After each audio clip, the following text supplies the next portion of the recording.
The विश्वकुल updates के आज के संस्करण में 1. सहकार्य कैसे कार्यालय रियल एस्टेट को बदल रहा है। शुरू करते हैं पहले टॉपिक से। सहकार्य कैसे कार्यालय रियल एस्टेट को बदल रहा है। हम पिछले कुछ दिनों से बैंकिंग क्षेत्र के बारे में बहुत कुछ लिख रहे हैं और ईमानदारी से कहें तो हम उब रहे थे। इसलिए हमने गियर बदलने और कुछ और रोमांचक करने का फैसला किया। आज आइए भारत के एक ऐसे क्षेत्र के बारे में बात करते हैं जो काफी चर्चा में है, कार्यालय रियल एस्टेट बाजार, विशेष रूप से सहकार्य स्थान। DRHP draft red herring prospectus की झड़ी लग गई है, जिसमें को वर्किंग कंपनियों की कुछ बेहद प्रत्याशित लिस्टिंग भी शामिल हैं। यहां तक कि वीवर्क इंडिया के फिर से IPO पर विचार करने की भी चर्चा है। इसके अलावा प्रमुख निवेशक लचीले कार्यालय स्थान बाजार में पैसा लगा रहे हैं, इसकी क्षमता पर बड़ा दांव लगा रहे हैं। अगर प्रबंधित कार्यस्थल और हाइब्रिड मॉडल जैसे शब्द आपको भ्रमित करने वाले लगते हैं, तो चिंता न करें। हम इस सहकार्य बूम को चलाने वाले संख्याओं, रुझानों और व्यवसाय मॉडल का विश्लेषण करेंगे। आइए बड़ी तस्वीर से शुरुआत करें। भारत का वाणिज्यिक रियल एस्टेट बाजार, जिसे क्रे के नाम से जाना जाता है, तेजी से आगे बढ़ रहा है। बेंगलुरु, मुंबई, राष्ट्रीय राजधानी क्षेत्र, चेन्नई और हैदराबाद जैसे शीर्ष 7 या 8 शहरों में ग्रेड ए और ग्रेड बी के लगभग 650 से 700 मिलियन वर्ग फीट ऑफिस स्पेस उपलब्ध हैं। कुछ संदर्भ देने के लिए, ग्रेड ए कार्यालय प्रीमियम सुविधाओं और आधुनिक डिजाइन वाली शीर्ष स्तरीय इमारतें हैं।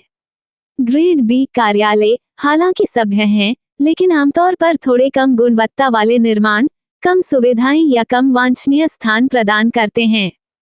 स्रोत स्मार्टवर्क्स कोवर्किंग का DRHP। यह एक बहुत बड़ी संख्या है तथा इसमें और भी वृद्धि होने वाली है। अगले कुछ वर्षों में लगभग 45 से 60 मिलियन वर्ग फुट क्षेत्रफल जुड़ने की उम्मीद है। तो इतनी उत्सुकता क्यों है? भारत IT सेवाओं, बैंकिंग और वित्त के लिए एक वैश्विक केंद्र है और स्टार्टअप का क्षेत्र तेजी से बढ़ रहा है। कंपनियां विस्तार कर रही हैं और ब्लैकस्टोन और ब्रुकफील्ड जैसे विदेशी निवेशक वाणिज्यिक संपत्तियों में बहुत सारा पैसा लगा रहे हैं। यह क्षेत्र कितना बड़ा है? अनुमान बताते हैं कि कुल वाणिज्यिक अचल संपत्ति बाजार का मूल्य लगभग 45-50 बिलियन डॉलर है, जो सालाना 8-10% की स्थिर दर से बढ़ रहा है। ये ठोस वृद्धि है, खासकर हाल के वर्षों में हमने जो उतार चढ़ाव देखे हैं, उन्हें देखते हुए। अब सहकार्य के बारे में बात करते हैं। 2015 में सहकार्य एक आला विचार था। यदि आप बेंगलुरु में एक पत्थर फेंकते हैं, तो आप संभवतः 2 स्टार्टअप संस्थापकों को मारेंगे। स्टार्टअप और फ्रीलांसर आरामदायक कैफे या छोटे साझा स्थानों से काम कर रहे थे।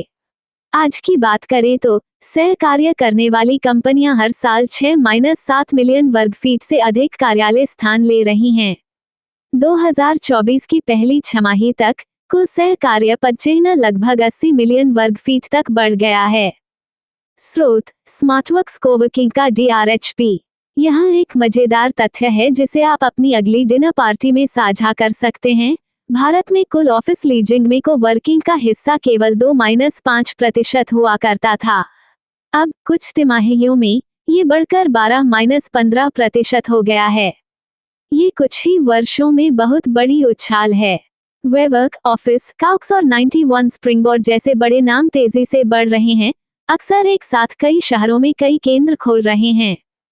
CBRE के इंडिया ऑफिस ऑक्यूपियर सर्वे 2024 के अनुसार लचीले सेटअप में 10% से अधिक कार्यालय स्थान वाली कंपनियों की संख्या 2024 की शुरुआत में 42% से बढ़कर 2026 तक 59% हो जाएगी। स्रोत इंडिक्यूब स्पेसेस DRHP। इतना शोर क्यों मचाया जा रहा है? ये सब लचीलेपन के बारे में है। कंपनियां अब लंबी अवधि के पट्टे पर देने के लिए प्रतिबद्ध नहीं होना चाहती हैं, अगर वे इससे बच सकती हैं। इसके बजाय वे मासिक या वार्षिक आधार पर कार्यालय स्थान के लिए भुगतान करना पसंद करती हैं और आवश्यकतानुसार आकार समायोजित करती हैं। महामारी के बाद से हाइब्रिड काम भी चलन में आ गया है। लोग घर के नजदीक काम करने या हफ्ते में सिर्फ कुछ दिन दफ्तर में काम करने का विकल्प चाहते हैं। व्यवसायों के लिए सहकार्य का मतलब है कम शुरुआती लागत, कम परेशानी और एक अतिरिक्त लाभ जो वे कर्मचारियों को दे सकते हैं, खासतौर पर जेन जेड और मिलेनियल्स, जो वास्तव में लचीले कार्य सेटअप को महत्व देते हैं। तो सहकार्य को देखने लायक ट्रेंड बनाने वाली क्या बात है, आइए इसे विस्तार से समझते हैं। स्टार्टअप संस्कृति। भारत में अब 100 से ज्यादा यूनिकॉर्न हैं और स्टार्टअप इकोसिस्टम तेजी से बढ़ रहा है। इन कंपनियों को जल्दी से जल्दी ऑफिस स्पेस की जरूरत है, लेकिन वे खुद को 5-10 साल के लीज में नहीं बांधना चाहती हैं। सहकार्य करना इसका सबसे बढ़िया समाधान है। स्रोत: स्मार्टवर्क्स कोवर्किंग का DRHP। बड़े कॉर्पोरेट के लिए एसेट लाइट मॉडल, पारंपरिक कॉर्पोरेट भी इसमें शामिल हो रहे हैं। कई लोग हब और स्पोक रणनीति अपना रहे हैं, जिसमें शहर के केंद्र में एक मुख्य कार्यालय और उपनगरीय या टियर 2 स्थानों में छोटे उपग्रह कार्यालय हैं। सहकार्य स्थान इस सेटअप को सरल और लागत प्रभावी बनाते हैं। GCC विस्तार। वैश्विक कैप्टिव सेंटर। भारत में तकनीक या संचालन केंद्र स्थापित करने वाली बहुराष्ट्रीय कंपनियां भी सहकार्य स्थलों की ओर रुख कर रही हैं। उन्हें दीर्घकालिक प्रतिबद्धताओं के बिना त्वरित समाधान की आवश्यकता होती है और लचीले कार्यालय सेटअप उन्हें बदलती कार्यबल आवश्यकताओं के अनुकूल होने में मदद करते हैं। स्रोत: स्मार्टवर्क्स कोवर्किंग का DRHP। मजबूत निवेशक समर्थन। बड़े निवेशक सहकार्य स्थलों का समर्थन कर रहे हैं क्योंकि उन्हें स्थिर, दीर्घकालिक मांग दिखाई दे रही है। हाइब्रिड कार्य बढ़ने के साथ कुछ सहकार्य केंद्रों पर अधिभोग दर 80-90% तक पहुंच रही है। 2018 से भारत में रियल एस्टेट ने लगभग $40.8 बिलियन की FDI इक्विटी आकर्षित की है, जिसमें वार्षिक प्रवाह औसतन $6 बिलियन से अधिक है। स्रोत: स्मार्टवर्क्स कोवर्किंग का DRHP। पुनर्विकसित स्थान। पुरानी व्यावसायिक इमारतों को आधुनिक सहकार्य केंद्रों में बदला जा रहा है। मकान मालिकों को यह इसलिए पसंद है क्योंकि एक बड़े कार्यालय की तुलना में छोटे, लचीले स्थान किराए पर देना आसान होता है। निष्कर्ष: सहकार्य अब केवल फ्रीलांसरों या छोटी टीमों के लिए नहीं रह गया है। बड़ी बहुराष्ट्रीय कंपनियां भी इसमें शामिल हो रही हैं, जिससे सहकार्य को बड़े पैमाने पर मुख्यधारा में लाया जा रहा है। आइए बात करते हैं कि सहकार्य करने वाले ऑपरेटर वास्तव में कैसे पैसा कमाते हैं या कम से कम नुकसान से बचने की कोशिश करते हैं।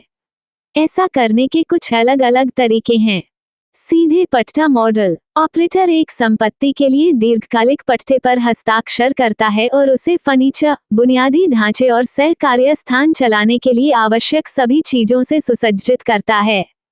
वे मकान मालिक को एक निश्चित किराया देते हैं और फिर ग्राहकों से मासिक या वार्षिक सदस्यता शुल्क लेते हैं। यह एक उच्च जोखिम वाला मॉडल है क्योंकि ऑपरेटर को किराए का भुगतान करना पड़ता है, भले ही अधिभोग कम हो जाए। लेकिन अगर वे जगह को भरा रखते हैं तो लाभ बड़ा होता है। वेवर्क और काउक्स जैसी प्रमुख कंपनियां प्रायः प्रमुख स्थानों पर इस मॉडल का उपयोग करती हैं क्योंकि वे अल्पकालिक असफलताओं से निपटने में बेहतर रूप से सक्षम हैं। प्रबंधित एकत्रीकरण राजस्व साझाकरण मॉडल। इस मॉडल में ऑपरेटर और मकान मालिक राजस्व को आपस में बांट लेते हैं। कभी कभी मकान मालिक जगह को व्यवस्थित करने की लागत को भी कवर करने में मदद करता है। ऑपरेटर सब कुछ मैनेज करता है, किराएदारों को लाना, दैनिक संचालन चलाना और यह सुनिश्चित करना कि जगह चालू रहे। ऑपरेटर के लिए ये कम जोखिम वाला है क्योंकि वे किसी निश्चित किराए से बंधे नहीं हैं। सीधे लीज मॉडल की तुलना में मार्जिन थोड़ा कम हो सकता है, लेकिन ये बढ़ने का एक त्वरित और स्केलेबल तरीका है। Franchise model. ये फास्ट फूड फ्रेंचाइजिंग की तरह काम करता है, लेकिन ऑफिस स्पेस के लिए। एक को वर्किंग ब्रांड अपने नाम, डिजाइन और संचालन दिशा निर्देशों को स्थानीय निवेशक या मकान मालिक को लाइसेंस देता है। ब्रांड शुल्क और संभवतः रॉयल्टी एकत्र करता है, जबकि फ्रेंचाइजी जमीनी स्तर पर अधिकांश लागतों का वहन करती है। यह मॉडल भारी अग्रिम निवेश की आवश्यकता के बिना टियर 2 और टियर 3 शहरों में विस्तार के लिए बहुत अच्छा है। ऑन डिमांड भुगतान प्रति उपयोग। यह एक बिजनेस मॉडल से ज्यादा एक मूल्य निर्धारण रणनीति है, लेकिन यह उल्लेख करने लायक है। ऑपरेटर लोगों को घंटे या दिन के हिसाब से जगह बुक करने देते हैं। फ्रीलांसरों या यात्रा करने वाले पेशेवरों के लिए यह एकदम सही है। अगर वे उच्च उपयोग दर बनाए रख सकते हैं तो रिटर्न शानदार होगा। हालांकि चूंकि ग्राहकों की संख्या अप्रत्याशित हो सकती है, इसलिए ये थोड़ा जोखिम भरा है। और यहाँ आपके पास है संक्षेप में भारत का ऑफिस रियल एस्टेट बाजार, जिसमें तेजी से बढ़ते को वर्किंग सेगमेंट पर ध्यान केंद्रित किया गया है। हमने देखा है कि बाजार कितना बड़ा है, को वर्किंग कितनी तेजी से बढ़ रहा है और ये ऑपरेटर अपने व्यवसाय को किस तरह से चलाते हैं। इसको जोड़कर भारत का वाणिज्यिक कार्यालय स्थान बहुत बड़ा है, जिसमें हर साल 650 मिलियन वर्ग फुट से अधिक का इजाफा हो रहा है। कुछ तिमाहियों में लीजिंग गतिविधि में सह कार्य की हिस्सेदारी बहुत छोटी से बढ़कर 12-15% हो गई है, जो एक बहुत बड़ी छलांग है। लचीले कार्यालय भविष्य हैं। स्टार्टअप, बड़ी कंपनियां और अन्य सभी लोग इसमें शामिल हो रहे हैं। ऑपरेटर विभिन्न मॉडलों का उपयोग करते हैं, सीधे पट्टे, राजस्व साझाकरण और फ्रेंचाइजी, जिनमें से प्रत्येक को अलग अलग तरीकों से जोखिम और विकास को संतुलित करने के लिए डिजाइन किया गया है।